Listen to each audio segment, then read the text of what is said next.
एक गांव में शारदा अनामिका सास बहू रहा करती थी। अनामिका के पति रमेश मछलियां पकड़ के उसे बेचा करते थे और उसी से पैसे कमाते थे। इसी तरह जीविका चल रही थी। शारदा और अनामिका घर पे रहते थे। एक दिन रमेश बहुत उदास था।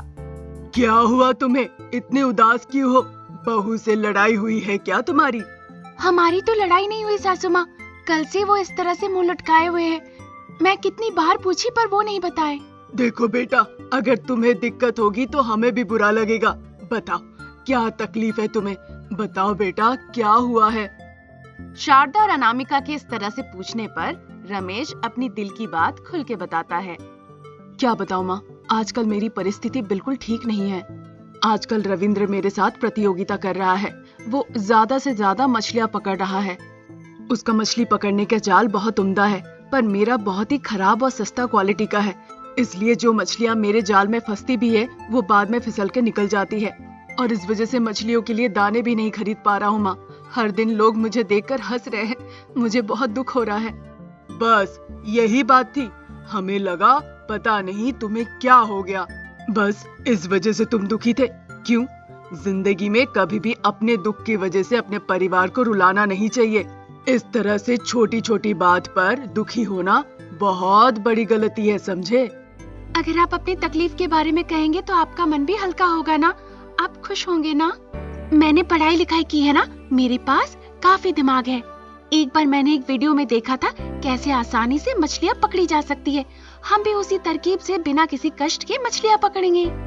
पर अनामिका, हमारे पास पैसे ही नहीं है। बिना पैसों का हम कैसे कर सकते हैं? आप चिंता मत कीजिए, इसके लिए हम उधार ले लेंगे। मछलियां पकड़ने के लिए हमें बस एक मोटर चाहिए। अगर हम मोटर की सहायता से सारा पानी वहाँ का निकाल दे तो बस वहाँ पे मछलियां बचेंगे और फिर हम वो सारी मछलियां एक साथ पकड़ सकते हैं। अनामिका की ऐसी बातें सुन के रमेश और शारदा बहुत खुश हो जाते हैं। साथ ही वो दोनों बहुत उत्साहित होते हैं। आप पहले जल्दी से जाइए और पता कीजिए कहाँ से उधार मिल सकता है। फिर हम जल्दी से मोटर खरीद के मछलियां पकड़ेंगे और मछलियों को बेचकर उधार चुका देंगे। अनामिका के ये सारी बातों के बावजूद रमेश फिर भी दुखी था। अब क्या हो गया है? क्या सोच रहे हो मनी मन? खुल के बताओ। क्योंकि मैं मछलियां पकड़ नहीं पा रहा था ठीक से, इसीलिए पहले से बहुत उधार ले रखा हूँ माँ। अगर फिर से उधार मांगने गया तो कोई नहीं देने वाला। यही सोचकर बहुत दुखी हो रहा हूँ माँ। बहुत हो गया, रुको। एक बार उधार लेने की कोशिश करो, फिर सारी परेशानी खत्म हो जाएगी। मैं और बहू जाके देखते हैं, अगर कहीं से हमें उधार मिल जाए। सासू माँ, हम अपना जेवर बेच सकते हैं। उस पैसों से हम मोटर खरीद लेंगे। जब मछलियाँ पकड़ने लगेंगे तो उन्हें बेचकर और जेवर खरीद लेंगे। यही फैसला लिया है मैंने। आपको क्या लगता है? नहीं बेटा, ऐसे वक्त में गहने बेचना ठीक नहीं लगेगा। अगर किसी को पता चले तो वो क्या सोचेगा? नहीं नहीं। लोग क्या सोचेंगे इस बारे में आप क्यों सोच रही हैं सासू माँ? उसकी क्या जरूरत है? हमारा परिवार सबसे पहले है। मेरे पति की खुशी सबसे पहले है। ये सब कुछ मैं अपने परिवार की खुशी के लिए कर रही हूँ। आप क्यों दुखी हो रही है सासू माँ? मैं बहुत खुश हूँ बेटा। ऐसी बहू पाना भगवान का आशीर्वाद है। मैं बहुत खुश हूँ, पर इन दिक्कतों की वजह से तुम्हें भी बहुत कठिनाइयों का सामना करना पड़ रहा है। आइंदा ऐसी परिस्थिति नहीं होगी। शारदा और अनामिका शहर जाते हैं। अनामिका अपने सारे जेवर बेचकर शहर में पैसे लेकर आती है। उन पैसों से वो मोटर खरीद ले आते हैं। फिर सास बहू दोनों उस मोटर को ले जाती है मछलियां पकड़ने के लिए। रविंद्र बहुत आश्चर्य होता है सास बहू और उनका मोटर देखकर।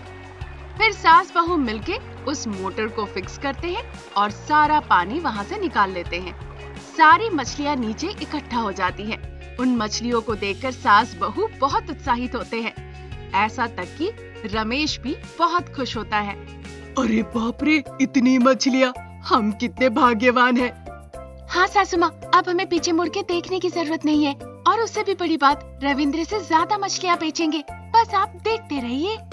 सारा पानी निकल गया है, इसीलिए मछलियाँ एक जगह इकट्ठा हो गई है। अब आसानी से पकड़ सकते हैं। हाँ सासू माँ। इस तरह सास बहू बुद्धिमानी से मछलियाँ पकड़ती है। उन्होंने जितना सोचा था उससे भी कई ज्यादा मछलियाँ वो पकड़ लेते हैं। उन मछलियों को बेचकर वो बहुत पैसे कमा लेते हैं।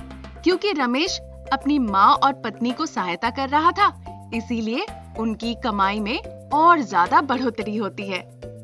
तीनों मिलके मछलियों को पकड़ना उनके लिए बहुत फायदेमंद साबित रहा। बेटा अनामिका, हमें अच्छा फायदा हुआ है। जो तुमने जेवर बेचे थे वो जाके अब खरीद ले आओ। हाँ अनामिका, माँ सही कह रही है। तुम्हें जो जेवर चाहिए खरीद ले आओ। उससे पहले हमें एक घर चाहिए। इस गांव में हमारा घर सबसे बड़ा होगा, तभी तो पूरे गांव में हमारा सम्मान होगा। बहू की सोच बहुत अच्छी है। ऐसी सोच वाली बहू पाना बहुत किस्मत की बात है। अरे रमेश, बहू जो कह रही है वही करो। परिकल्पना के अनुसार अनामिका उस गांव में एक बड़ा सा घर खरीदती है और बाकी पैसों से वो जाकर कुछ और मोटर खरीद ले आती है और उन्हें भाड़े में लगा देती है।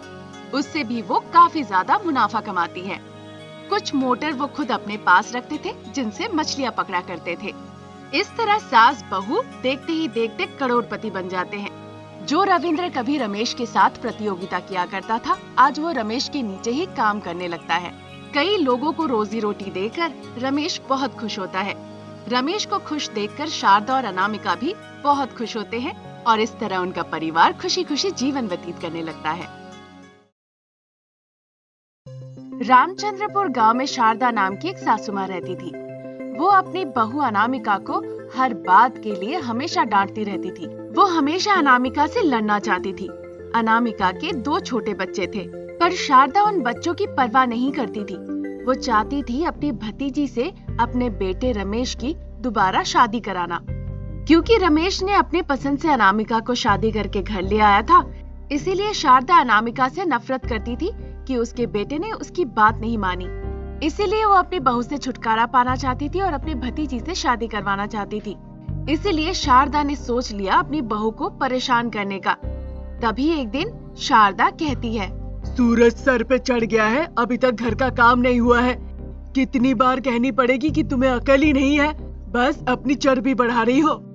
अब क्या हो गया? आपने जो कहा वही तो किया सासू माँ। मतलब अब तुम जुबान लड़ाओगी? हाँ, तुम्हारी इतनी हिम्मत हो गई है? हाँ, तुम तो चाहती हो कि मुझे इस घर से धक्के मार के निकालना। सब समझती हूँ मैं। सासू माँ, इस तरह के कड़े शब्दों से आप मुझे क्यों परेशान कर रही हैं? मैंने क्या गलती की है? आप अगर इस तरह से बातें करेंगी तो मुझे बहुत बुरा लगता है। बच्चे भी बहुत डरते हैं। तुम मेरे बेटे को अपने जाल में फंसा के इस घर में घुसी हो। तुम्हें क्या लगता है मैं तुम्हारे साथ अच्छी रहूंगी? तुम्हें पता होनी चाहिए तुम्हारी जगह कहाँ है। ये अमीरों का घर है और तुम चाहती हो इस घर में मालकिन बनना। मैं बर्दाश्त नहीं करूंगी। सासू माँ, कम से कम बच्चों के लिए बदल जाइए। बच्चों ने तो कोई गलती नहीं की। आप इस तरह से क्यों कर रही हैं हमारे साथ? तुमसे छुटकारा पाने के लिए ये सब कर रही हूँ। तुम्हारा ये थोबड़ा दिन भर घर पे घूमता है, ये मुझसे देखा नहीं जाता, समझी? हाय रे, मेरा बेटा ठग गया। ये सोचकर बहुत बुरा लगता है। तुमसे भी ज्यादा कितनी सुंदर सुंदर और अमीर लड़कियां मेरे बेटे के पीछे घूमती थी। मुझे तो आज तक ये समझ में नहीं आई उसने तुम्हें क्यों पसंद किया। क्या देखा तुम में? उन्होंने मेरे अंदर मेरा अच्छा मन देखा सासू माँ, इसीलिए उन्होंने मुझसे शादी की। उससे भी ज्यादा वो मुझसे बहुत प्यार करते हैं, जो हमें जोड़ रखा है। बहुत हो गया, अब चुप करो। मुझे ये तुम्हारी बातें बर्दाश्त नहीं हो रही है। प्यार, प्यार है इनमें। मुझे पता है कितना प्यार है, पैसों का प्यार है। तुम मेरे जायदाद के लिए मेरे बेटे से शादी की हो, पता है मुझे। बहुत हो गया सासू माँ, आपकी बातें सुन के जीने का मन नहीं कर रहा है। हर दिन कुछ ना कुछ कह के आप मुझे इस तरह से परेशान करती है।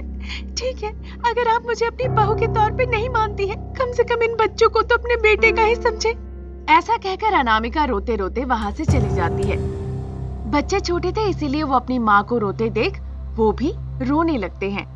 अनामिका इस तरह अपनी सासू माँ की कड़वी बातें बर्दाश्त ना कर पाने की वजह से पास के ही एक कुएं में जाके कूद के अपनी जान दे देती है। अनामिका की जान चली गई थी। अब सारी बात शारदा के सर पे थी, इसीलिए उसने सभी को फोन लगाकर कहा कि पैर फिसलने की वजह से अनामिका कुएं में गिर गई। बच्चों का देखभाल के लिए कोई नहीं था। कुछ दिन निकल जाते हैं। शारदा सोचती है कि अब अपने बेटे की शादी वो अपनी भतीजी से करवा देगी।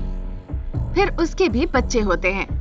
उसके बच्चों का वो बहुत अच्छे से देखभाल करती थी, पर अनामिका के बच्चों का वो ख्याल नहीं रखती थी। ऐसा तक कि उन्हें सही वक्त खाना भी नहीं देती थी। अगर कहते थे कि भूख लगी है तो उन्हें वो बहुत पीटती थी। और फिर चांदनी और रविंद्र बहुत रोते थे। एक दिन अनामिका की तस्वीर के सामने चांदनी और रविंद्र बैठ के रोते रोते कहने लगते हैं, मम्मी आप हमें छोड़ के क्यों चले गए? यहाँ दादी हमें अच्छे से नहीं देखती है, वो हमें बात बात पे मारती है। देखो भैया को कितनी चोटें लगी है। हाँ माँ, दादी बहन पे भी बहुत चिल्लाती है। यहाँ पे हमारा देखभाल के लिए कोई नहीं है, तुम आके अपने साथ ले जाओ माँ। हम भी अपनी जान देके तुम्हारे पास आ जाएंगे माँ। रोते रोते रविंद्र और चांदनी बहुत दुखी हो रहे थे। तभी एक रोशनी आती है उन दोनों के पास। वो रोशनी रविंद्र और चांदनी के अंदर समा जाती है। तब तक वो बहुत दुखी थे, पर जब वो रोशनी उन दोनों के अंदर समा जाती है, वो अचानक से बहुत खुश हो जाते हैं। रविंद्र और चांदनी डाइनिंग टेबल पे जाती है और वो फल खाने लगते हैं। उन्हें खाते देख शारदा को बहुत गुस्सा आता है और वो आके कहने लगती है, चिच्ची, तुम्हें यहाँ पे आने के लिए कौन कहा है? मैंने तुम्हें कहा है ना, जो भी चाहिए मुझसे मांग लिया करो। फिर ऐसा क्यों किया? 4 थप्पड़ लगेगा, तुम लोग को अकल आ जाएगी। ऐसा कहकर शारदा उन्हें पीटने लगती है। फिर रविंद्र और चांदनी जो केला खा रहे थे, वो शारदा के पैर के पास आके गिरता है। शारदा का पैर पड़ता है। जैसे ही शारदा का पैर उस पे पड़ता है, शारदा फिसल के गिर जाती है और उसका पैर टूट जाता है। हाय भगवान, मेरी पीठ टूट गई। ये बच्चों ने मेरा पीठ तोड़ दिया। ये तो राक्षस है। अरे रमेश, कहाँ हो बेटा? जल्दी आओ, मेरी कमर टूट गई, मैं चल नहीं पा रही हूँ। हाय रे, हाय भगवान। शारदा की चिल्लाने की आवाज सुन के रमेश वहाँ पे भाग के आता है। उसे लगता है कि चांदनी और रविंद्र जरूर उसकी माँ को परेशान कर रहे होंगे, इसीलिए वो एक छड़ी लेके उन्हें पीटने लगता है। चाहे वो अपने बच्चों को कितना भी क्यों ना पीटे, उन्हें दर्द ही नहीं हो रहा था। सारा दर्द तो शारदा को हो रहा था। अरे रमेश, उन्हें मत मारो।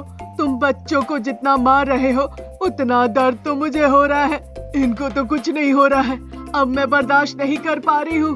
बेटा, तुम उन लोगों को मत मारो। बाद में शारदा उन दोनों को नींद की हालत में ले जाके कुएं में फेंक देती है। फिर भी बच्चे वहाँ से निकल आते हैं और जहाँ सोए हुए थे पहले, वहीं पे जाके फिर से सो जाते हैं। शारदा उन लोगों को मारने की बहुत कोशिश करती है।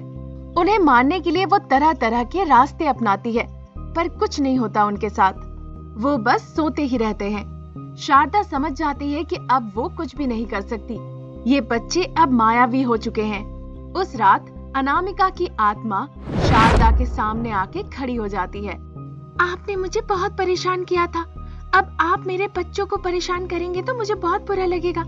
ये अब मायावी बच्चे हैं, आप इनके साथ कुछ भी नहीं कर सकते हैं। अच्छा रहेगा कि अभी भी अगर आप सुधर जाए तो। अनामिका की ऐसी बातें सुन के शारदा बहुत डर जाती है। उसे अपनी गलतियों का एहसास होता है। उस दिन से वो अनामिका के बच्चों को परेशान करना छोड़ देती है और बहुत प्रेम भाव से रहने लगती है। बच्चे भी शारदा के साथ खुशी खुशी रहने लगते हैं। ये देखकर अनामिका की आत्मा को शांति मिलती है और फिर वहाँ से चली जाती है।